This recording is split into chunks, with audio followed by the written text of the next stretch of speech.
Nightshade, Eugene. What's up, y'all? This is Retrorogue, and I'm back with a new episode of Retrorogue 420. Kicking it off real quick. It's been a few weeks, but that's because there's been a whole lot going on in the world of geekdom. We've had quite a few things pop off. I've got some great picks for you today. Retrorogue's retro pick of the week, as it were. I thought I'd go back a little bit and we talk a little bit about one of my favorite superhero duos. Probably one of the first, if not the first, interracial duos, and I guess you would say relationships, kind of that spurred off of comic books, which is Cloak and Dagger. Two of my favorite heroes, teenager runaways, come together, find out that they're mutants through accident because their powers get a weird boost, or if they get twisted, or however you want to look at it. But they were victims of a drug lord doing experiments, and it was the experimentation that triggered their mutation. I'm a big fan and advocate of Marvel's Agents of S.H.I.E.L.D. I think it's a great show. We are like 6 episodes in right now, and I'm not disappointed. I think that actually I think we're like 4 episodes in. Don't let me get confused. Yeah, we're like 4 episodes in, but the show is it's coming along. I think a lot of people were really wanting the show to bomb. I think it's crazy because I feel like people want to bitch, and I don't lie to you. I thought it was going to be great out the box. I want to talk to y'all about a couple other things that I've been watching. I watched the new Once Upon a Time Wonderland, which I like Once Upon a Time. I like the show. I like the story.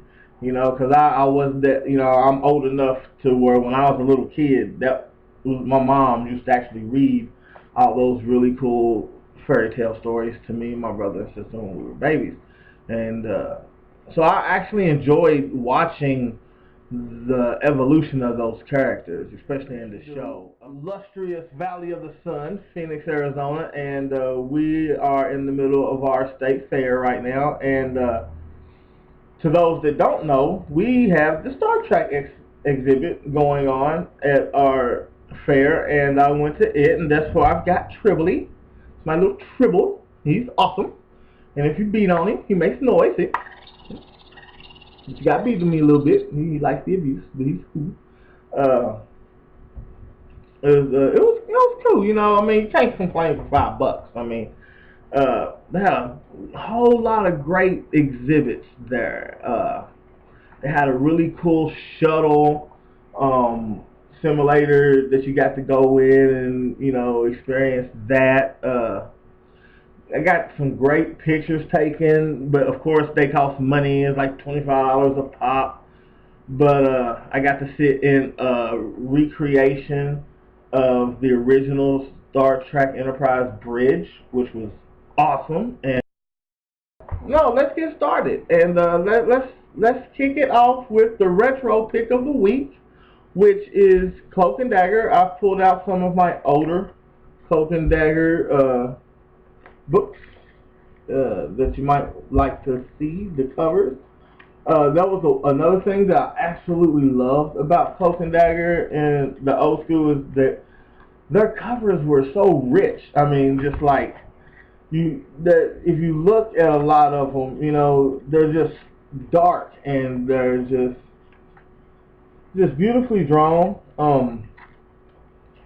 Most of these really ain't worth much of anything, but that's okay. I like them. And I think any true collector, collects more for themselves than the actual monetary worth of the book. The main issues I want to talk about, though, are from a recent story arc in Marvel, Spider Island. And I have the first two. I honestly cannot find my third one. It's the mass amounts of boxes and stuff that I have in storage. But it was a great 3-book run from Spider Island. The covers, man, look at the artwork. It's absolutely phenomenal. It's just beautiful to me. So if you want to take a good look at that, I mean, that's just beautiful work. Spencer was the writer in this one, and he was the writer. I think he was the writer in all three.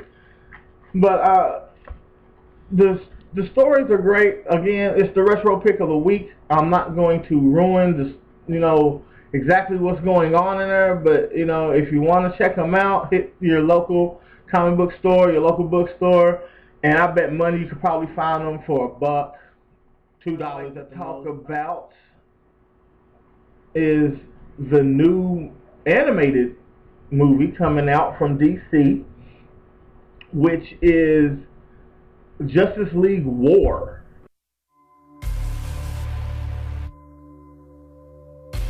Let the invasion begin. Some new insight on the rash of terrifying abductions plaguing Gotham City. There's an invasion of monsters.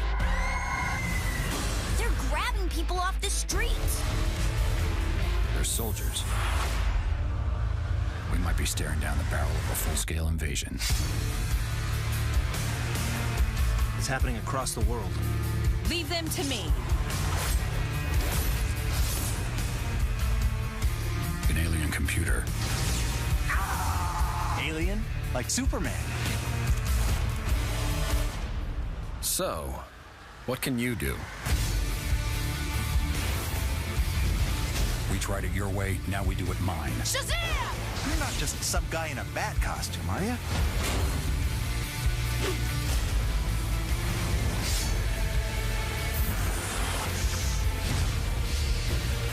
This world is mine. Time for some teamwork. This world belongs to everyone. For it, the animation looks sick. Talk about Arrow, and I'm really liking this new season with Ollie. People aren't giving Arrow a chance in the sense that you got so many purists out there, and I should know I'm one of them. I am a huge purist when it comes to comic books, and I don't know, maybe it's because I'm more of a Marvel fan than a DC fan. I have my DC characters that I like, and Green Arrow's always been one of them. Green Lantern's been one of them. I'm one of the few geeks out there that really enjoyed the Green Lantern movie. I liked it. I'm sorry. Sue me.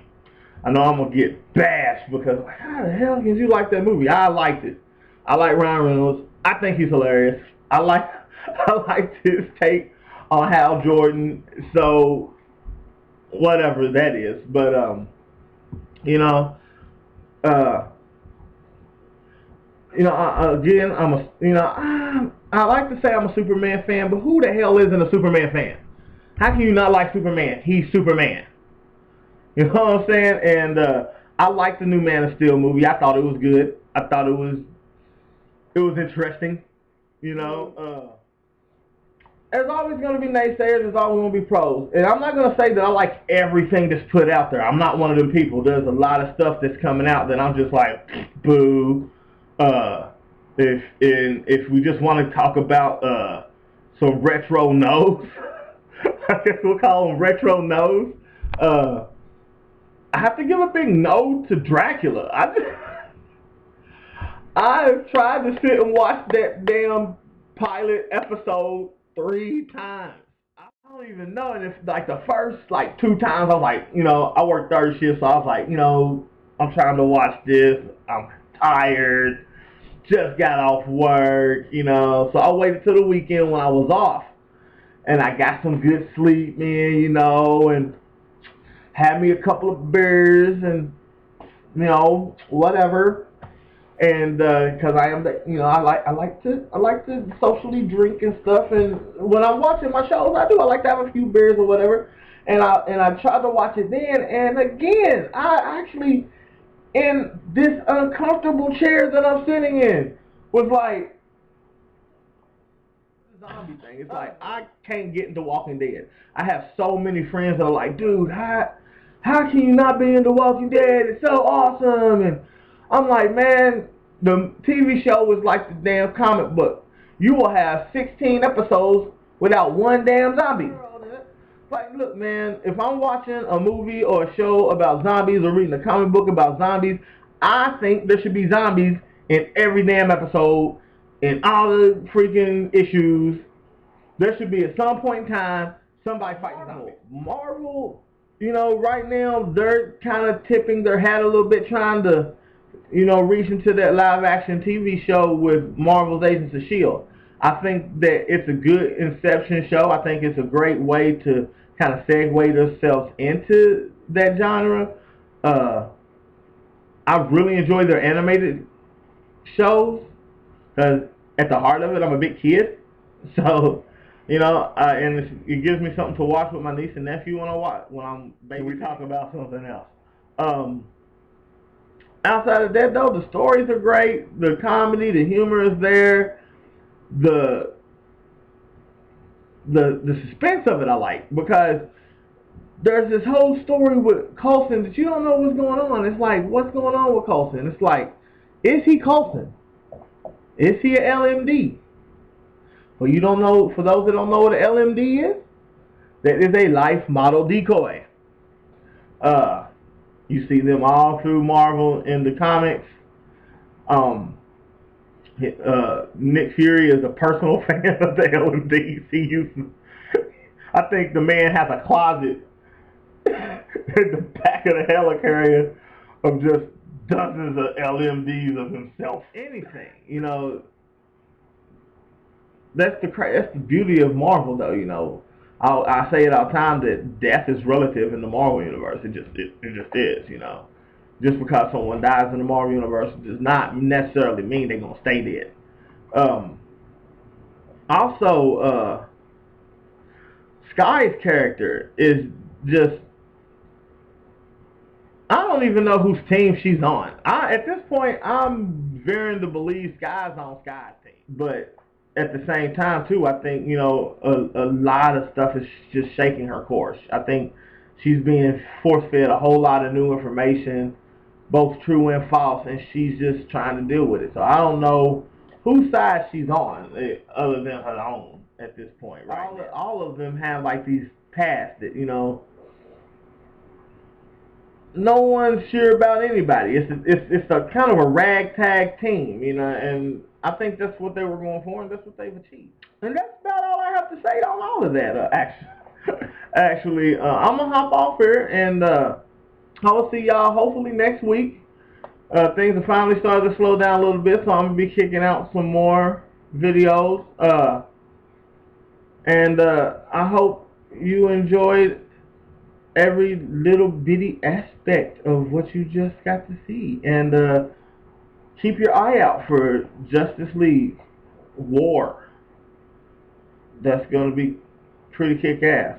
I really think it is. And tell me what you think of the trailer. And don't forget to subscribe, like the video, and leave your comments, good or bad. Hey, man, I'm all about all of them. So this is Retrorogue 420, and I'm out. Remember, the age of the geek, baby. We rule the world. Peace. I wanna groove. When you gonna let me? When you gonna let me? I wanna groove. When you gonna let me? When you gonna let me? I wanna groove with you tonight. When you gonna let me? I wanna groove. When you gonna let me? When you gonna let me? I wanna groove. When you gonna let me?